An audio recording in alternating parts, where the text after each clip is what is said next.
keep us on track.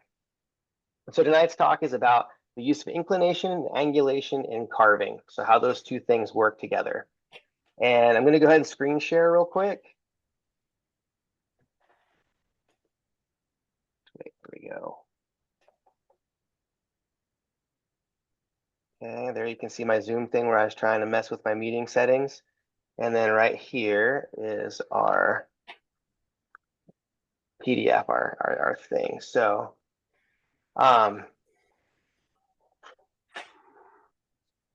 so right here, this is sort of the topic of tonight. So inclination, angulation, and momentum. Really cool balancing act.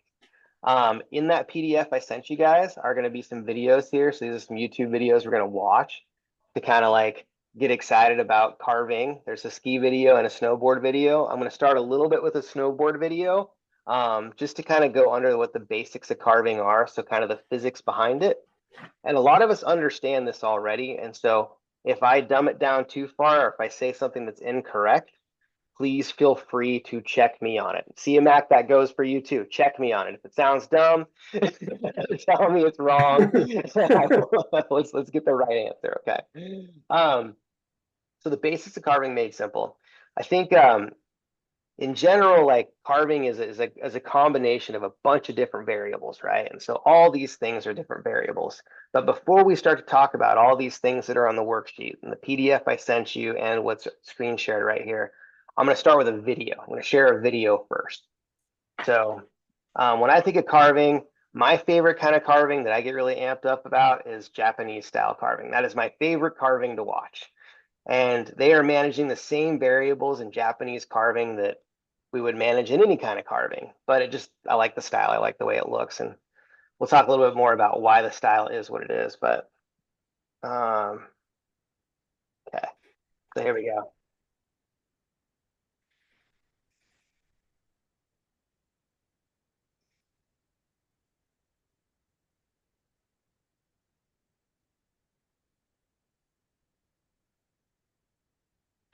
That's so cool. I'm going to try that this winter. I love that the back.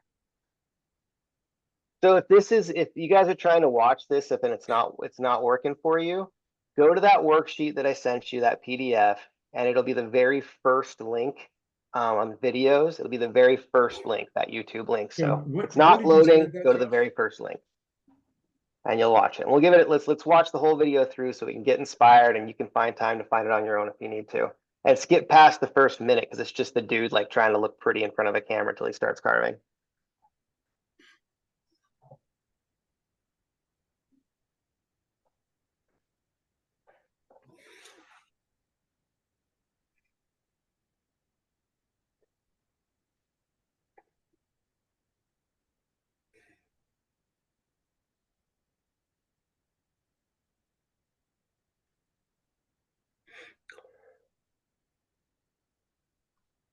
Josh, when I was in Chile at El Colorado for like 2 weeks, I saw this Korean coach with like 5 or 6 students. That's all they did all day long. They're so into carving. But I guess my question is like, how different or how applicable is a posse carving can be carried over to like a duck stance carving? Because so that's where, yeah, that's the whole topic of tonight. That's the whole topic. Yeah, you nailed it. You nailed it. So we watched this Japanese style carving, right? And I guess first off, you said posse stance, but before we really even get into stance, let's just break it down a little bit in here. And like, why does this look so cool? Why is this so amazing? Fun to watch. Anybody? Why is it cool? Yeah, or what looks cool about it? So from an aesthetics and from a visual perspective, it looks cool in simplicity because the dude gets so far low at the apex of the turn, right? I think that's where it looks really, really cool. Yeah. And Josh, I'm wondering today, because it's just a fun conversation, are we talking ASIA, PSIA stuff? What is cool to all of us? Because that's all different.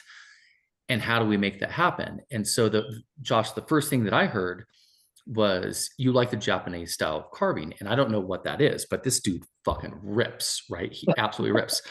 And so when I go back to the standard PSIA baloney, is I think of ski or snowboard contact with respect to the phase of the turn.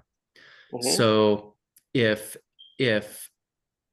you're at the transition phase of the turn, hypothetically coming straight across the hill where vertical is below you, are you able to engage the front of your board or the front of your skis immediately as soon as you go from here to here and engage the front of your ski or your board? And that should allow the entire board to carve. If you don't engage the front, go ahead, Josh. I want to hear it. Yeah. So I think we're getting a little caught up in the weeds right here already, and I love it. I love it. I love it. I love it. So I'm gonna change my share. I'm gonna stop sharing this, or actually I'm gonna exit out of this, and I'm gonna go back to my worksheet real quick. Okay. And so I don't want to be too technical either. Right? No. We can get technical, and we're gonna. But I think that the thing that, to me, when you said look cool, that one word you said look cool, is when this guy got super duper low, right? He's railing, he's ripping, he even dropped an F-bomb in there, and he got super low. And so when he gets super low, for some of us that don't know what that is, that's called inclination. So the closer we are to the snow, the more our body's leaned over the snowboard. You said the edge angle looked really, really cool too, like a big high edge angle. So those are all things that come from inclination, right? So leaning the body over. And so I'm just going to go through some of these variables and kind of describe, like, to Joshua, to your point, like, well, what can I take away from Japanese carving that I can take to other carving? And what kind of grand concepts can we take that how carving works to explore a multitude of styles and in between disciplines? So what are some commonalities, right? So first thing, carving looks cool when you're on the ground. And I think that that is synonymous for all carving. Skier carving, snowboarder carving, if your body's like laying on the ground and you're going real fast, it looks really cool. Everybody agree? Yep. Yeah. The dream of carvers. And so I think it looks really cool too, and probably it feels really cool. And so that thing is inclination. And in order for us to inclinate, to get to the point where it looks cool, we have to be able to manage some variables, right? And so one thing in our first set of variables here, if you guys can see my screen, is tilt, so edge angle, right? So the more we tilt our equipment, essentially the bigger a barrier we build underneath of our ski or snowboard.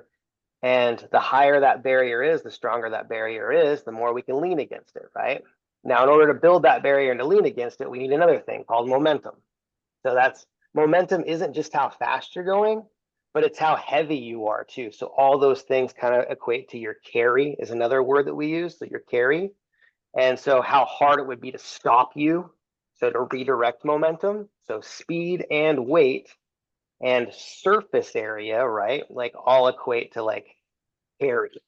And so when you think about carving, what we do in a carve is we take momentum from one direction, we use our edge to build up a wall, to make a wall, and essentially slice a wall. And then we bounce off that wall in the shape of a turn, because that's what our equipment does. It bounces us off in the shape of a turn. And so that pressure we feel under our feet of pushing against the ground is pushing us back equally, and that makes a sick carve happen, right? The faster you go, supposedly the further you could lean over. As long as you're redirecting momentum, the further you can lean over.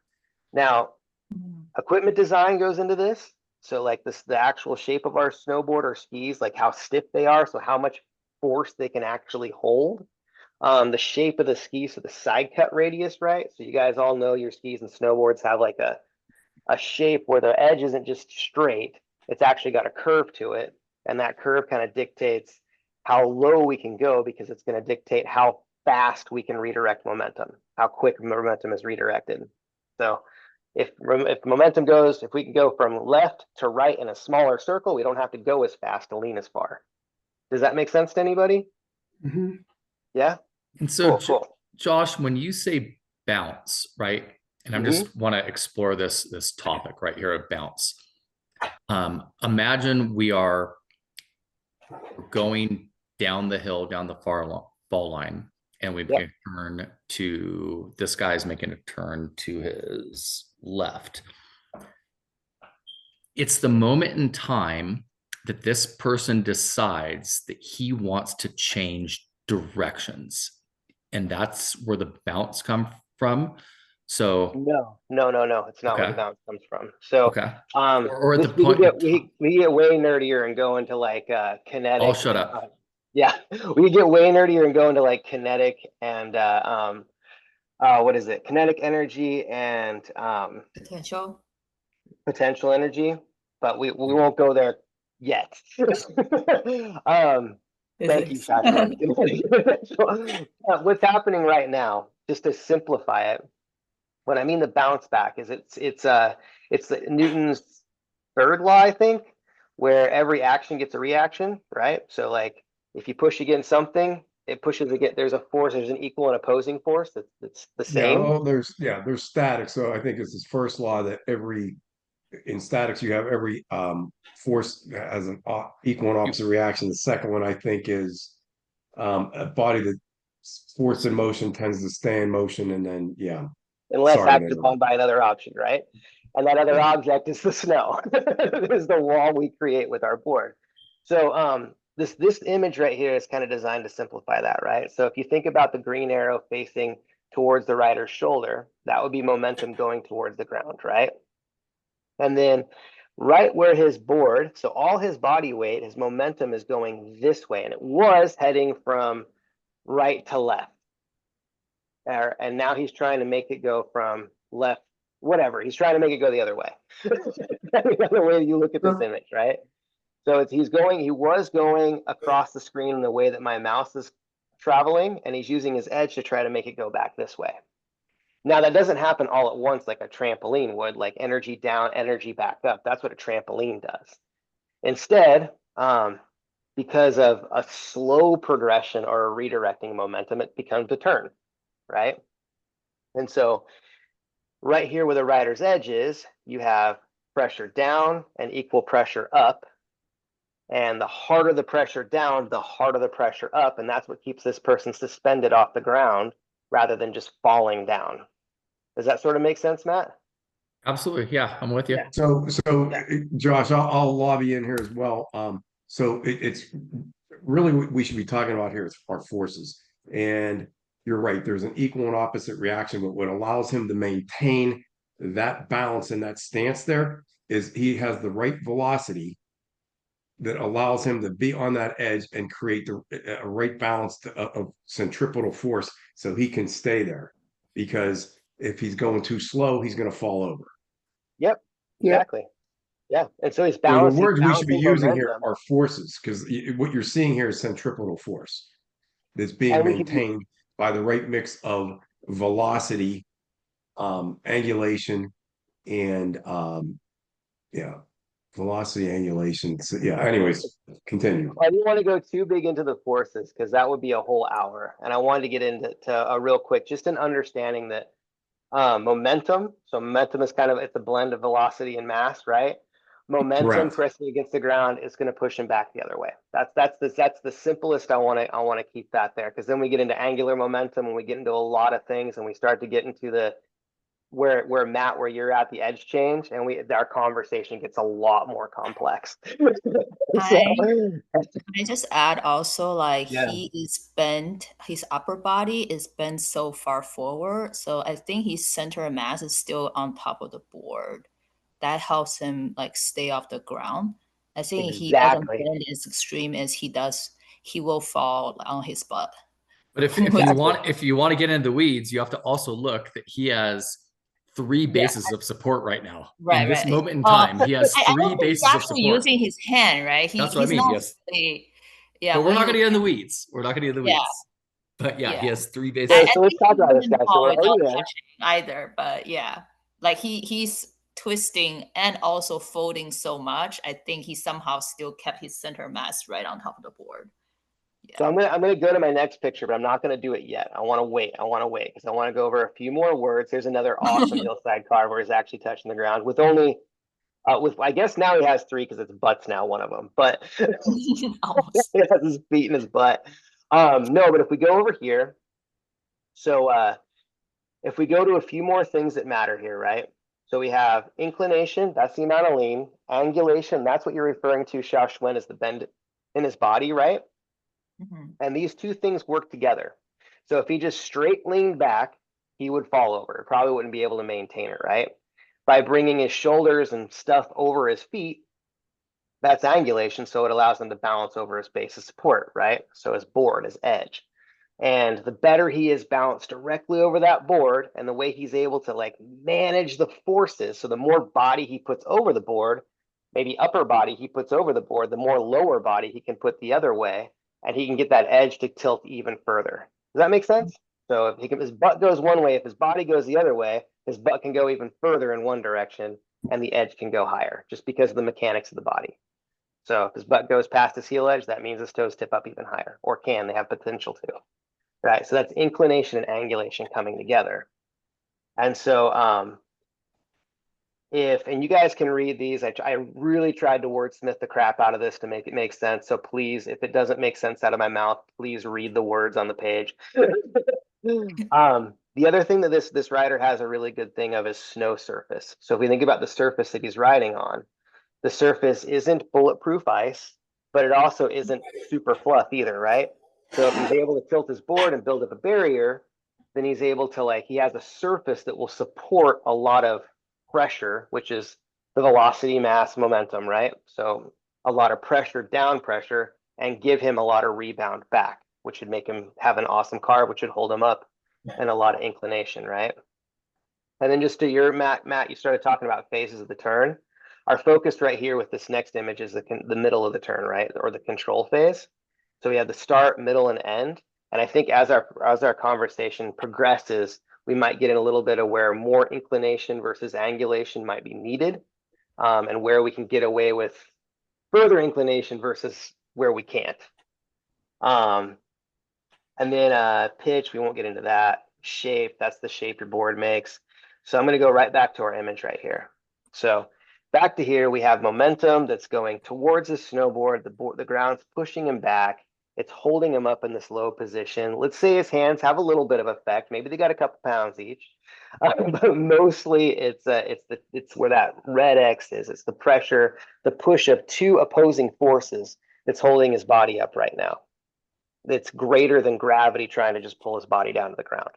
So we have those two opposing forces. And the cool thing is when you take the same image and you turn him so it looks like he's standing upright on his heels, Yeah. it totally makes sense. When you do this, it's like, oh yeah, if dude was standing on his heels, well, he wouldn't fall over. He would not fall over. He would stay there. And you did mention that you have to have speed to do this. Yeah, so they're all it's a balancing act, right? Between like the snow surface, how fast you're going, the equipment you decided to use, all those things allow you to lean further or less, right? And then when you balance inclination with angulation, you can incline further if you can angulate further, right? And so to your point, Xiaoxuan, whatever style you decide to choose, right? Like he could be totally duck stance and take both hands and just reach directly for both toes, right? Straight legs and fold his whole body over. Like if he had the flexibility to literally just be a book, Yeah. like a book. Yeah. If he could be a book, he could achieve the same sort of angulation without rotating his torso. Yeah. Does that make sense? Yeah. Yeah. And so these two things I have are a quick question here. What does the yellow line actually means? I mean, I understand the green line, but the yellow line is just connecting this two. Yeah, so Hiker, when I did that one, I was trying to show like a center line in his body, right? So like where the green line was the force coming back from the snow, and that was momentum, the other green line, and the X is where it met. I just drew a line between the two, and to see if I had half a body on one side, half a body on the other side. I see. So the majority of the body should be aligned with the two forces on the two sides. Exactly. Okay, thanks. Yep, yep. And then we go down here, we keep going. Here's another one of them on his toe side where he isn't leaning as far, but we can still see we have the two opposing forces and the red X where the line, where the forces meet, right? Where the point of contact is, I guess. The point of contact being the edge. Like you can see that his body is pretty much half and half. So he's balancing right over that point of contact. And then, oh, that's another one. But before I go to that image, I thought this one was kind of cool. I don't know, let me zoom out so you guys can see this. This to me was pretty cool because this guy's hard booting. And so he's like literally laying down on the ground. And if I was to draw all the lines, you would see a straight line right up from his base of support to the top of his head, and you'd see more of his chest just past his toes and his butt behind his toes, right? You would see it. But so his angulation is pretty minimal here, right? Just a lot of inclination. So what can we assume? Quick question. What can we assume he has to support that position? What's supporting him right now? What does he have to have more of than this guy in this turn? Momentum. Trip. Yeah. Because Momentum. Probably a lot more speed than I feel like the hard booters tend to be very aggressive, more aggressive. Yeah. So he's going a lot faster. You're totally right. So he's going a lot faster. Also in terms of like not just speed, what's the snow? What's his board have to be interacting with the snow? Is that like a soft connection or a firm connection? Probably a little bit closer to firm, but not super. Well, I shouldn't say that. That's true. Probably It's somewhere in firm. between. How about that? Jim, if you looked at it from a binary perspective, just completely binary, would it be a soft connection or would it be a firm connection? Just binary. All right, soft. Mine will go for It's firm, right? Yeah, it feels like firm, man. it's almost Yeah. locked Well, in. especially those boards. Those If it was boards a sheet of edge ice, are you wouldn't get any grip. You wouldn't get any edge grip if it was a sheet of ice, or it'd be very hard. Well, it depends on how great the edges were and if you can lock in. I mean, There's a lot to that. So that sharpening of edges. So this is right? where we Having open up really, a can of really sharp worms. edges. Yeah. It's not a can of worms. No, Yeah. that's not a can of worms. These are all variables that like are consistent across all disciplines. They're consistent across disciplines, but they're variables that if we consider them, we can unlock some really, really awesome outcomes, right? Like I watched for the first time. I watched the U.S. snowboard team practice. They were on a piece that was iced down, so it was water treated, and they didn't get their chest on the ground, but man, they were awfully close. They would get incredible edge angles on a sheet of ice. So I think of it in the terms of perfection and imperfection, and perfection is, it's a goal. It's never achievable.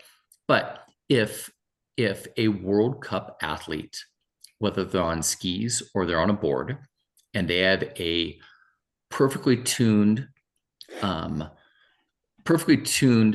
ski or snowboard, and it's super firm, and they have the correct angle in the snow, they're going to rocket ship across that snow. Yeah. If somebody else doesn't, if they are inclined a little bit too much up the hill, the board's going to give way and it's going to crash out. It's going to crash out. But Jim, to your point, if the snow is a little bit softer, there's a little bit more give, and they're going to be able to maintain that. So as Josh was saying, there's a lot to do with angulation and inclination, but it has to do with the snow quality as well and the speed. And so all those variables come in. It's forgiveness, right? Yeah. Forgiveness. You can you have a larger margin for error when you're going slower, but not too slow, and when the surface is soft, but not too soft. Yeah, when it's consistent, right? It's consistent. So you have you have this greater margin for error, right? And if all of a sudden the surface changes, your margin for error decreases until you're off the ground, and then you've made the error. It's done. So I think that was the best thing you said, Josh, is to point that is margin for error is different depending Yeah. on snow conditions. That was a great way to put it. Yes.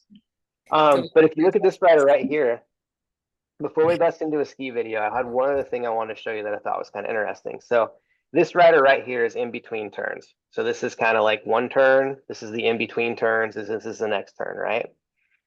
So just for anybody, where do you think this rider would have the best potential to get the most inclination? Like, where could this person get the lowest? The two curves. Where in the curve? The Like, middle of the curve X or just for the X? next changing transition. Yeah, like right here. Yeah. Yeah. Cool, cool, cool. I totally agree. Why? That's how I was learning it. But okay, let me think. Well, I think that's when you have the most gravity, right? And then you have the most force. So that like the momentum to counter it has to be the most as well in order not to skid. So that's when you have the maximum momentum. So I wouldn't say necessarily maximum momentum, but it's Or like usually in a turn where we're maximum redirection, right? So in that yeah, turn, that's when right, where momentum's going from one direction to another, right? And so right here right. in the middle, now for argument's sake, right? So say this rider came around on his toe side turn and just kept trying to carve uphill, like just had stick speed, right? He's going super fast. And he kept carving. As long as he has the momentum to support to redirect, as long as he has momentum to redirect and enough to hold his body up, he can continue to lean on the snow or inclinate a lot, right? But as he goes across the hill, he's no longer going down, so he doesn't have that that momentum. It starts to dissipate, and when it dissipates, it no longer has the potential to hold him up, no matter how far he tilts his board, right? I mean, that's why when we've done like J style carves, like it's like you can lay on the ground for a pretty long time, but there's a part when you start to go uphill and you can't go fast anymore and you just fall over because you can't get out of it, right? There's no way to speed up. And so to what you're saying here, where the thing that we can take away from Japanese style carving to any kind of carving is where we can get low, right?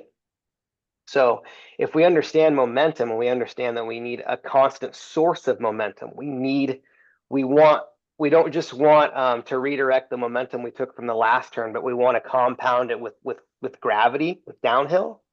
Then those two things, they compound just like you said right here, and that's where he gets the most, and that's where you can lean the most because you're redirecting forces and you have the most forces acting upon you. I think Does that make that's sense? also where you have the most centripetal force, right? When you're turning the most. But Josh, Yeah. is that if and only if the apex of the turn is in the fall line? This is so I'm asking this out of ignorance because you have more technical understanding than I do. But so from my observation is that oftentimes when I see a skier or a rider and they are lowest to the ground, it's when they're actually coming across the hill almost perpendicular to the fall line. But what you're saying is if they want to be able to maximize that, it has to be at a point where speed and velocity can contribute to it. And so that has to be in the apex. Is that what you're So it's saying? earlier, yeah. So what you're saying, so what we usually see is like a timing thing, right? So especially if it turns a little bit more open, then you're going to definitely see it right at the bottom.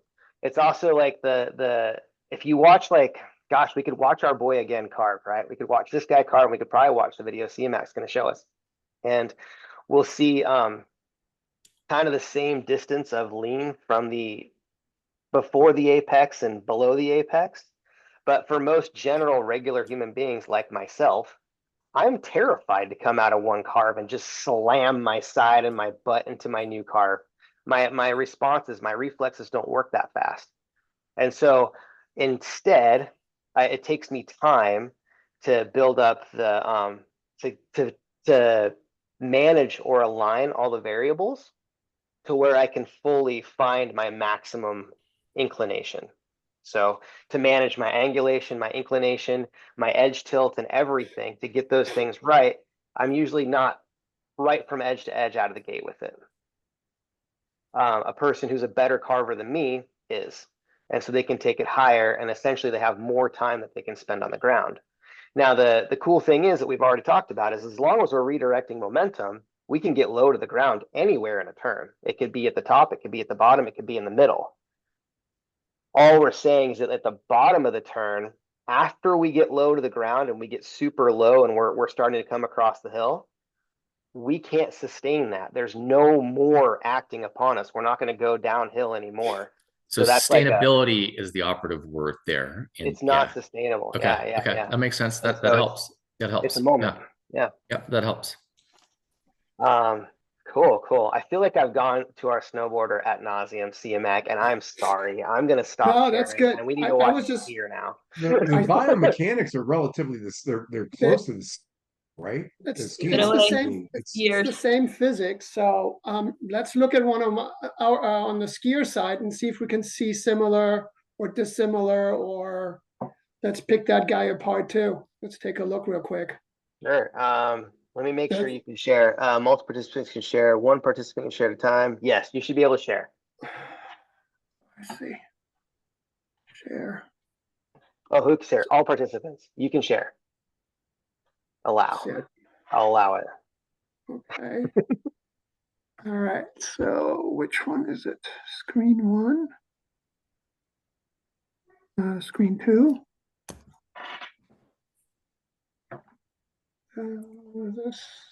This doesn't go away. Not this guy here. Okay, I can't see your screen. Move it down here. Hold on. I have two screens. How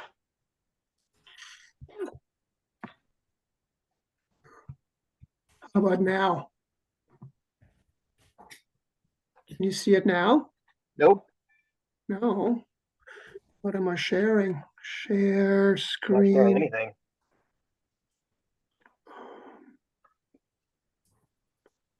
What am I? This one? Share. There we go. Yes. Okay. All right. I can't see anything yet, but I can see that you're trying to share. How about now? Yes. We got it. Okay.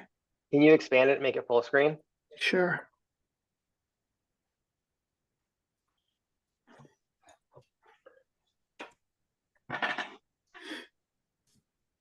And so everybody knows these links are also on that PDF that I gave you guys.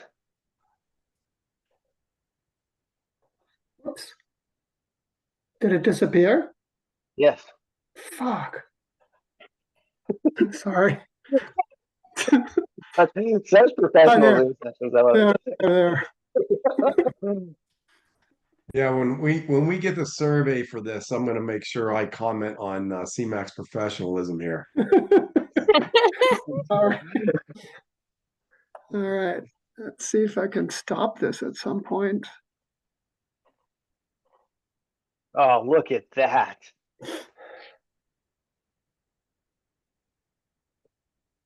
So what makes this possible? Same things we just talked about. There we go. What is directing pressure to which ski? Which edge of which ski is he standing on? More the outside ski, but they're both being there's forces on both, but certainly the outside ski a little bit more. No.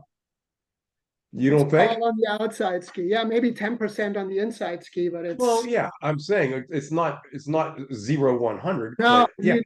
Jim, that's what we've been working on. You need to be on the outside ski. I get that. So don't talk yourself out of it. The reality is you do have otherwise that thing wouldn't track. So yeah, okay, call it 90-10, 95-5. CMAC, this would be in the devil's advocate in that particular photo, I think it's more like 80-20, 75-25 because yeah, you guys can The split hairs inside over it. ski is being like it's tough. It's tough for all of decanted. us to determine because we don't know. But what we can Yeah. see clearly is that inside ski is tracking. And in the previous picture, And that inside ski was spraying snow. So it was 75. It's bent. It's All right, bent. guys, stop, So stop, that does not stop, happen without force. Stop. You don't have to nerd out so much. You can just think about what you need to do, and which is stand on the outside ski, and you can. So right here, this is perfect. And see, Mac, Right? right here, this is absolutely perfect, right? You're correct. Like this person is directing the overwhelming preponderance of their pressure to the outside ski right here. Like that is emblematic of what you want to see right there. Wait, don't let it play anymore. Don't let it play anymore because I see something really interesting too. So when it comes to a cross between inclination and angulation, Let's in talk this about image that. that is boofering on my screen. I hope it's not going to play. It keeps spinning. But when I look at it, if I think about that skier's left big toe, I'm just thinking about like he's got to be standing on that, right? There has to be forces on that left big toe. There just has to be. Because look at how the ski's bending. Look at how it's bent. On Yeah. that. It has to be. Yeah. It has to be. So like if it is, then I try to draw a straight line up from that left big toe to where I think the forces are acting on him, right? So like if I think the force is kind of coming down from the top of his right shoulder, somewhere around there, like his body mass, where his upper half and lower half would weigh the same, if you put a line through him, like where that's going. And so I see this twist in his body, this tilt, where it's almost like from left big toe, you could split this person in half and they would have pretty much the same amount of weight on each side of that big toe. But so like their butt, the majority of their butt is over the right hand side of that big toe, and the majority of their shoulders is over the left part of that big toe. I think this is a great picture to describe and help people recognize the difference in the confluence of angulation and inclination. So in other words, he is angulating from the feet to the hip. He is inclinating from the feet to the hips, and he's angulating from the hips up through the shoulders. Does that make sense? Yeah. Like this is a perfect example of how they fuse together. Totally. And that's the same in snowboarding and skiing and telemarking, and regardless of what you want to look like what style you're going to angulate. And like, sometimes you can bend all the way over, like the original snowboarder did. It was pure angulation, and that's fine. That's great. It's just we're just illustrating a difference, not good, not bad, not right, not wrong. Just so do you think the skier could? Sorry, last question. This is for Matt. I'm sorry, Ski Matt. This is the last thing I'll say.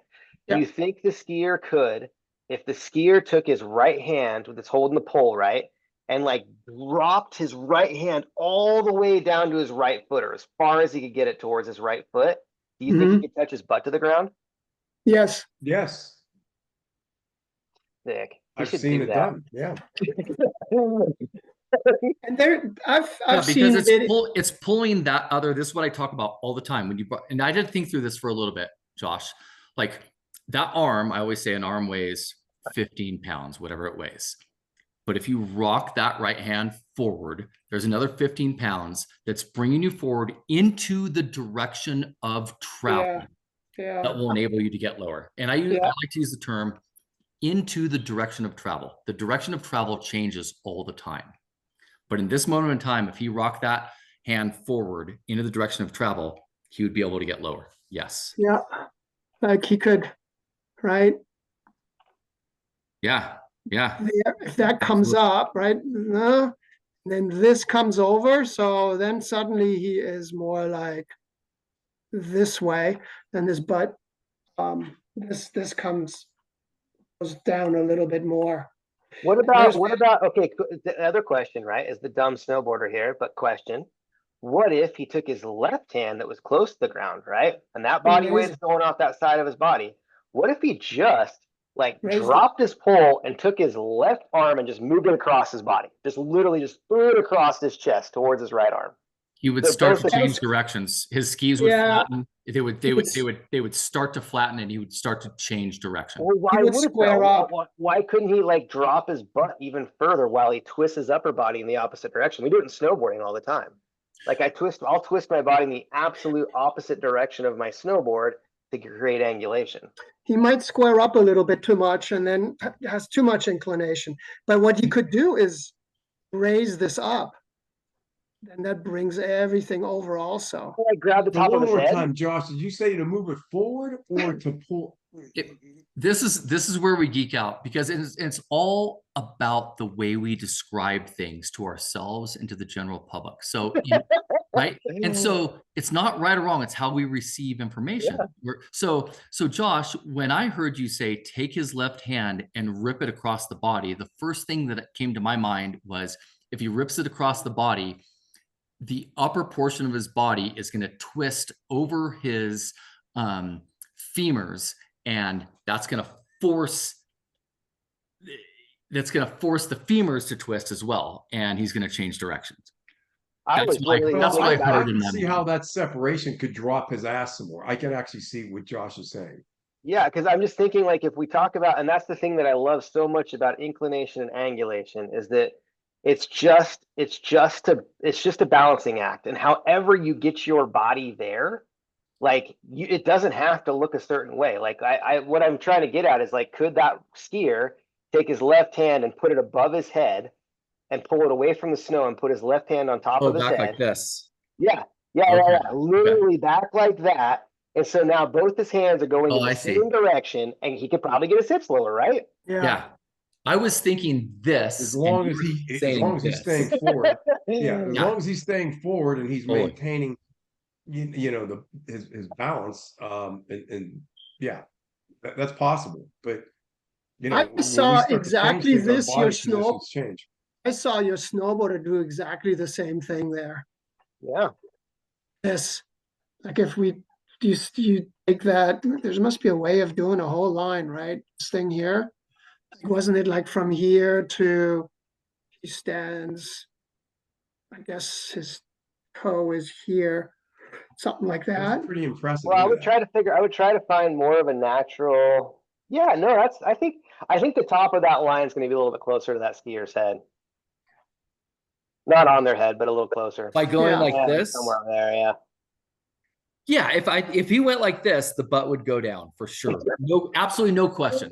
I was thinking listen, there is not that much more. I mean, we're talking maybe, I don't know, an inch here or something. So, if you want his ass to hit the ground, you're talking an inch. Right. That's cool. That's cool though. So CMAC, you shared another video too, right? You got 2 videos on there, so people can follow up to them. Yes. So this is more, this is a medium or larger, longer turn, and he really gets to hip to the ground. The other video, how do I get to it? Hold on.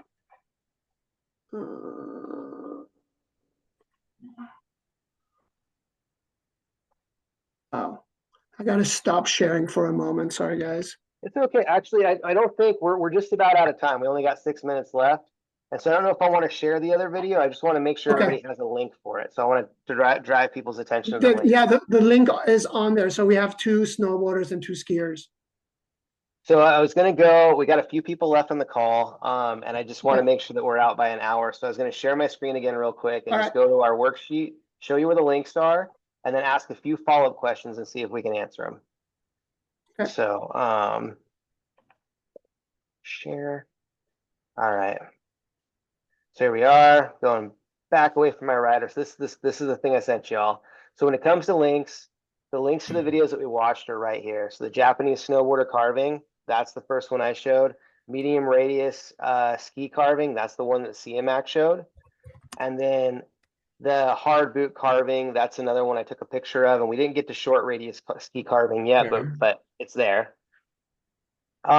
These are the variables that we talked about in a lot of different ways. We talked about these variables, and we actually stayed pretty much on target. I'm really surprised. In our whole conversation, these variables are what we talked about. Equipment design, inclination, angulation, snow surface, turn phases. We actually didn't really, we hit pitch a little bit. If it's steeper, you can do this. And then shape, we talked about that. So I think we stayed right kind of on line with what we needed to keep it simple. So I'm stoked on that one. And I kind of encourage you guys too, as you're trying to think about carving, if you can think about it, there are so many things we could start to analyze, like fore aft pressure from the front of the ski to the back of the ski, or front of the board to the back of the board. We could start to talk about twist. We could start to talk about the effect of the upper body. And if we move the upper body really quick, because you've seen riders do that, like, does that affect the rotation of the snowboard? And if rotation happens, is it a carve? There's a lot of variables that we could consider, but until you fully understand these variables and can speak to how they work in a variety of different carving styles, I wouldn't add more. I would try to keep your lens focused to these. Does that make sense to everybody? Thumbs up? Yeah, I would agree. I mean, there's enough there. Yeah. It's all important, but there's a lot there. And then and so I think that you can guys can look at this on your own, but I just want to ask a few, probably some pretty low hanging fruit right here. So can anybody tell me, speak to, we all know what, actually, can somebody give me a definition of angulation without reading it from the worksheet? Can somebody tell me what angulation is? That's not CMAC or Jim or Matt.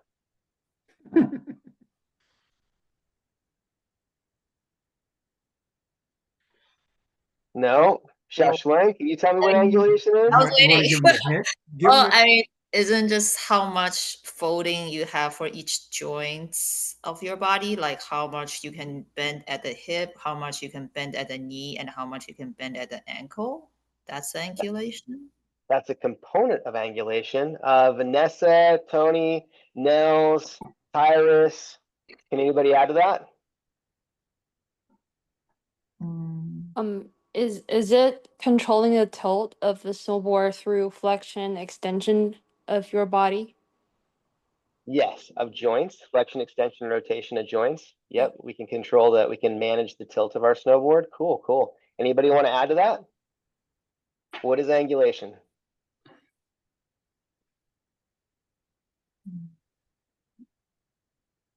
All right, CMAC, you can add to it. Tyrus, I'm looking at you though too, man. I Yeah. see you. I know you got a good car. Let's hear the words. What are they? I mean, I don't know what to say other than it's just creating angles in the body. And where we do that is in our joints. And why do we do it though? But can all the joints angulate? So No. we have two questions. Yeah. Why do we do it? So So Oh, here we go. there's let's more start than with one reason we what do and it, then but go with one of the- why. Start with what and then go with why, because I like where Josh is going with this. I think this is really, really important for people to be able to What? understand this. Like, just stay with what, What's not why. Yeah, you're right. Go with the what first. So what's the question? Give me the what question. What is angulation? Oh, it's setting up angles, which we do at our joints. Yeah. I mean, it's called that's just what it is. And then why? There's more than one reason, but the reason that kept being hit on in our discussion here, and that's really important in carving, is balance. You need to keep your center of mass in line with the forces coming out of the snow. Yep. And keep it And over the to base do of that is support. by So, yeah. moving your right. You get your center of mass. Yeah, I'll just leave it at that.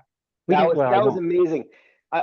Tyrus, before you go on anymore, it gets lost. What you said right there was you need to align your body over the forces coming out of the snow. And I think that's the most profound thing we've said in the last hour, any of us have said, was that what angulation is it allows us to align our body mass over the forces coming out of the snow.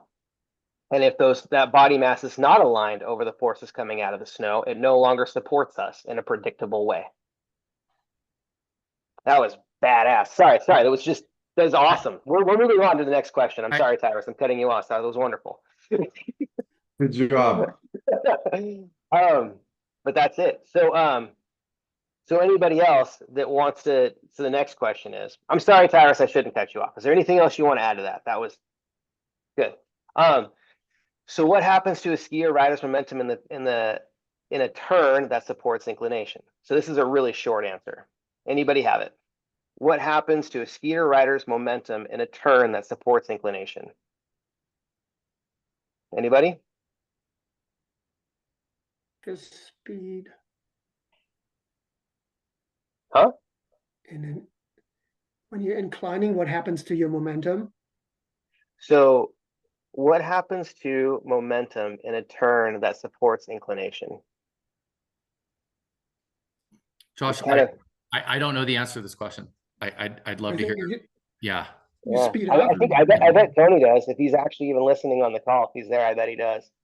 We've talked about it before. Sure, you're going We this. increase speed, don't we? If we do that, we incline with momentum. What happens to the momentum when we are inclining is the question, right? What happens to momentum? Yeah. And So the the simple answer is I'll answer it. The simple one, but you're gonna feel like this was easy.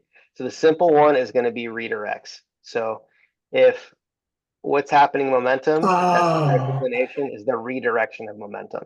So if it's being redirected, you can incline. If it's not being redirected, you can't inclinate. And that's a big takeaway from everything we looked at. And it's really important when you think about carving, regardless of the style that you're going to use.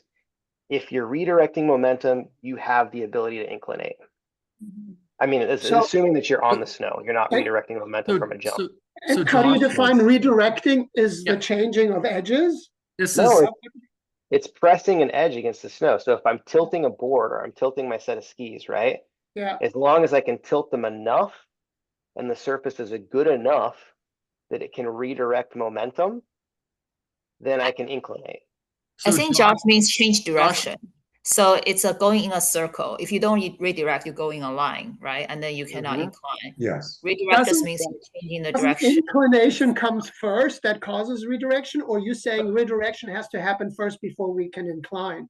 They have to work together. If you don't have, if you're not redirecting momentum though, you can't do it. And so when I think about like if I'm teaching carving to somebody, or if I'm trying to work on a carve myself, that's a variable I think about. Like, am I in a place in a turn where I still can redirect momentum?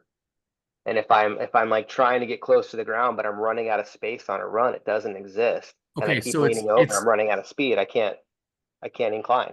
It's redirect momentum, not redirect direction of travel. Yeah, I'm trying to use redirecting momentum. And this is the way. But the direction of travel does change because it's not going in a straight line. So no, but I understand what Josh is saying now, because this is where I'm geeking out on teaching skills and communication and understanding, because my mind semantically, yeah, you're right, Matt. When I hear redirect, I hear going from here to here. Yeah, exactly. So that's what my mind says. Same with me. Me too. Because when I hear this word redirect, but you're talking like about opposite redirection travel, Josh, and that's not what we're talking about. Yeah. The redirection of travel is like Josh Wen said, it's a circle. So that's why. And if we had perpetual motion, we could just keep going in a circle, then we could lean down the whole time. But as you're changing, if you're going in a circular motion, you are redirecting. But my brain is wired to say the same thing or think the same thing Matt's thinking, where I'm going in an opposite direction, and that's not what we're talking about. No, and that's not accurate. It's not accurate. Jim, we just went from physics to communication in snowboarding. No, seriously, this is important, right? Yeah. This is what we're trying to understand. This is important. It's and Josh just explained it to me.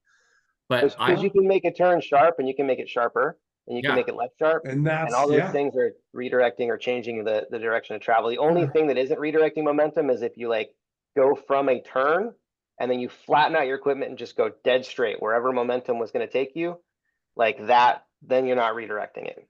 I think so semantically, sorry to interrupt again. So semantically, I like your words of saying changing the direction of travel or continuing to change the direction of travel rather than redirecting. Because when I think of redirect, the way my brain is wired, I'm thinking opposite. When I hear redirect, I'm thinking opposite. Too. Okay. But what Josh is saying is redirecting. There's pressure here and pressure here and redirecting it here. What Jim and I are thinking is redirection of travel and going from here to here. Yes. So this is the way that we as just skiers and snowboarders and communicators need to understand and look for feedback. So this was super. This was really good. All aspects of it. Yeah, no, this is great. This was good because we got some clarification here. Yeah. Well, I don't know if it's just me. I'm not representing all snowboarders in the world. Hey, we're here to learn. This is But I'm a glad that you safe guys said place that for too, because all that of makes us. me. I need to be really clear about what I'm talking about, like the shape of a turn, tighter, bigger, or straight. I think the confusion might be that because we keep on using momentum, the word, when we are already talking about carving, and then it's understood that when we carve, we are doing a circle. So people imagine just attach that the circle shape to momentum, and then you're redirecting on top of the momentum can get people confused. But momentum is not a circle, right? It's just distance and v. It can be a straight line. So I think that's what happened. Maybe I'm Yeah, trying well, to. because And if you want to it get has no really other deep opposing here, force acting upon it. So as soon as you change the opposing force acting upon it, it's no longer a circle. There's no opposing force, Momentum and is so it self. becomes a and tangent. if Yeah. you want to really geek out here, for those of you who know my background, when you look at the deflection curve on the skis or the snowboard, and you look at the side cut, that side cut is not a radial arc. It's not a circle. It's not even parabolic, but the deflection, the bending of the board or the bending of the skis, believe it or not, it's parabolic. So we can Yes. get, you know, No, it's, I yeah. 100% agree. I 100% agree. In the real terms, totally. But I'm going to move on from the questions now because I'm going to let everybody Yeah, hop go for off it. here. We're just about done. So we're not going to ask any more questions, but there's some more if you want to try to answer them yourself. These are the things that I hoped that after this call that everybody would feel comfortable at least thinking about or comfortable answering. So, and I love it. I love that we got excited about it. And then exercises to keep learning. I would encourage you guys to, because the biggest thing that our brain, the more we can articulate what we understand, if we try to articulate it, then we can start to understand how these variables work to awesome carving. If we can understand the variables, then we're better set to look at somebody doing something awesome and be better tooled to either replicate our wildest imagination or to break apart what we see and actually make it happen ourselves and understand it and understand if we can't, what those variables are, right? And so I encourage you guys to watch one of these videos and try to articulate the use of angulation and inclination through all three phases of the turn and see if you can see a difference from a right turn to a left turn. So see if you can train your eye, because especially in a snowboard, that opens up a world of ideas because we're asymmetrical, right? So like, yeah. Yeah. Cool. I'm going to end this off here. I'm going to stop sharing. And thank you guys so much for being here. Josh, I CMAC, really thank you appreciate very much. it. This was fun. See Thank you. you. Thank you. This Thank was you, good. This guys. was a good session. Yeah. Last question. I looked up the definition of bi-weekly. It can be twice a week or it could be twice a month. This Yep. is Can the be up to- whole fucking thing. Yeah, that's Two What true. is it? right? I'm going to go for twice They're a month. I'm going to go for interchangeable. twice a month. I'm going to try to do a good job and do it twice a month. That's my goal. Good job I was- twice a month. Awesome. Thanks, Josh, everyone. thank This you was very fun. much. This is super fun. It was great. Oh, CMAC, totally. Thank you, Thank you guys everyone. for being here. Thank I you. will I'll post a video to this, and anybody that you talk to that had a problem with the link or whatever, not the link, but what is it called that we had the problem with? Passcode. Passcode. I will fix that. So if anybody's frustrated, tell them I'll fix it. We'll do a practice run. I We'll do a think the practice run. URL you shared has a bracket towards it, like in the end. That might mess you up. I look at the link right now. I think it's 0.1, and then your link has a bracket in the link. The bracket. Had to get rid of the bracket. No, that totally makes sense. Yep. Yeah, be careful with the copy paste, I think. Thank you, Joshua. Thank you so much. All right, guys. Have a great evening. Good seeing you. Bye. Dude, thank you. Have fun Yeah. skiing Bye. tomorrow. Have fun.